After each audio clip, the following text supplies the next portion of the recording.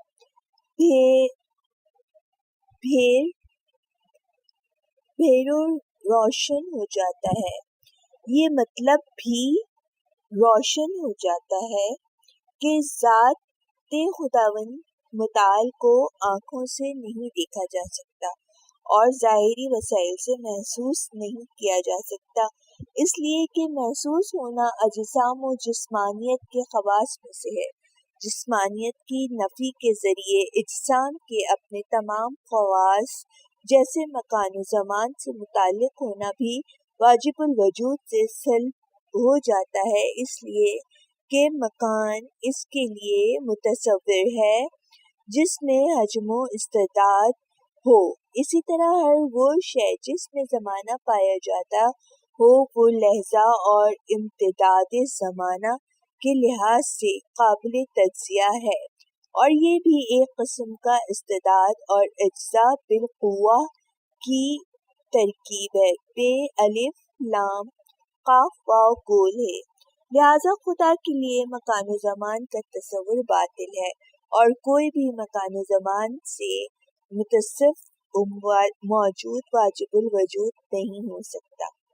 سر انجام واجب الوجود سے زمان کی نفی کے ذریعے حرکت و تغیر اور تکامل کمال کی طرف جانے کا تصور بھی باطل ہو جاتا ہے، اس لیے کہ زمان کے بغیر کوئی بھی حرکت اور تغیر غیر ممکن ہے۔ لہذا وہ لوگ جو خدا کے لیے مکان جیسے عرش کے قائل ہوئے ہیں یا اس سے حرکت اور آسمان سے نزول کی نسبت دی ہے، یا اسے آنکھوں سے قابل دید سمجھا ہے، یا اسے قابل تغیر اور حرکت جانا ہے، دراصل ان لوگوں نے خدا کو بخوبی درک نہیں کیا ہے۔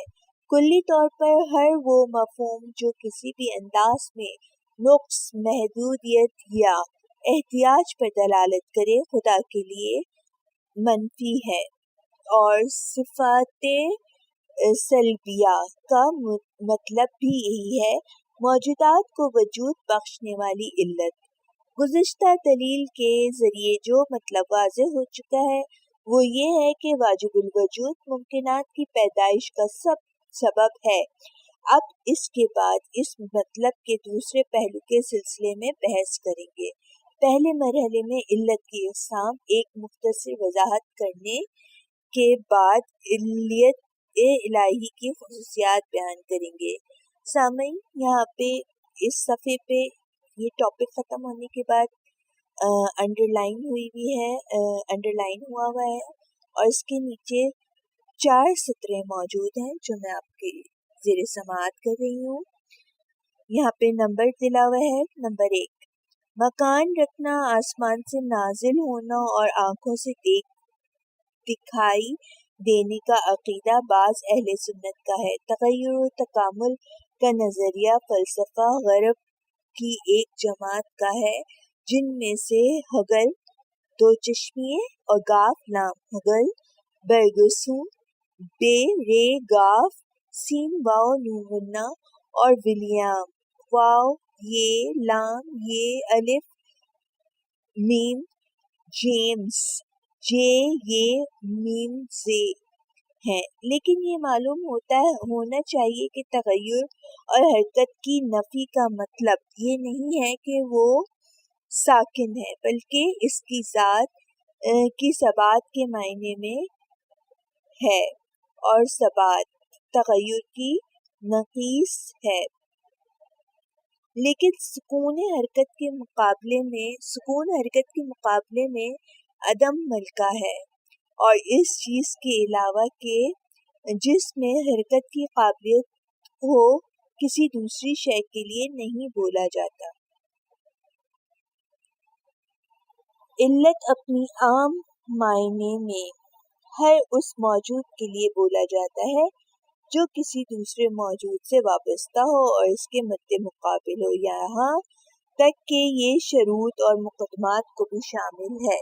اور خدا کی علت نہ رکھنے کے معنی یہ ہیں کہ وہ کسی بھی موجود سے وابستہ نہیں ہے، یہاں تک کہ اس کے لیے کسی قسم کی شرط یا ماضی کا تصور نہیں کیا جا سکتا۔ لیکن مخلوقات کے مقابلے میں خدا کی علت ہونے کا مطلب یہ ہے کہ وہ خلقت کو وجود بخشنے والا ہے، جو علت فاعلی کی ایک خاص قسم ہے۔ اس مطلب کی وضاحت کے لیے ہم مجبور ہیں کہ علت کی اقسام کو اجمالاً بیان کریں اور اس کی تفصیلی وضاحت کو فلسفی کتابوں کے حوالے کرتے ہیں۔ ہمیں یہ بخوبی معلوم ہے کہ ایک سبزے کے اگنے اور بڑھنے کے لیے مناسب بیج، زمین، خاک، آب و ہوا وغیرہ کی ضرورت ہے، اور یہ بھی طبیعی ہے کہ اسے کوئی زمین میں بونے اور اس کی آبیاری کرے۔ مذکورہ علت کی تعریف کے مطابق جو کچھ ذکر کیا گیا ہے وہ سبزے کے رشدہ نمو کی علتیں ہیں۔ ان مختلف علتوں کو مختلف نظریات اور عقائد کے تحت چند اقسام میں تقسیم کیا جا سکتا ہے، جیسے علتوں کا وہ مجموعہ کہ جس کا وجود معلول کے لیے ہمیشہ ہونا ضروری ہے، علت حقیقی، اور علتوں کا وہ مجموعہ کہ جس کی بقا معلول کی بقا کے لیے لازم نہیں ہے، جیسے سبزے کے لیے کسان علت اعدادی یا مادات کہا جاتا ہے، میم عین دال الف ت مادات کہا جاتا ہے۔ اسی طرح جانشین پذیر علتوں کو علت جانشینی اور بقیہ علتوں کو کلت انحصاری کا نام دیا جاتا ہے۔ لیکن ایک علت اور بھی ہے جو ان تمام علتوں سے متفاوت ہے، جسے سبزے کی رشد کے لیے ذکر کیا گیا ہے، جسے بعض نفسانی قضا یا میں ملاحظہ کیا جا سکتا ہے۔ جب انسان اپنے ذہن میں کسی کی صورت کو خلق کرتا ہے یا کسی امر کے انجام دینے کا ارادہ بناتا ہے تو اس کے ساتھ فوراً ہی ایک نفسانی اثر بنام صورت ذہنی اور ارادہ متحقق ہوتا ہے کہ جس کا وجود نفس کے وجود سے وابستہ ہے، اسی وجہ سے اسے اس کا معلول مانا جاتا ہے۔ لیکن